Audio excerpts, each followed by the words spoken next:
皆さんこんにちは。アイズアースの曽根です。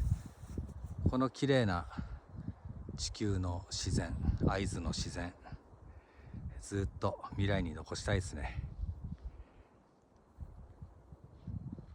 自分にできることは何なのかなと考えて、この自然のために頑張ろうと思ってます。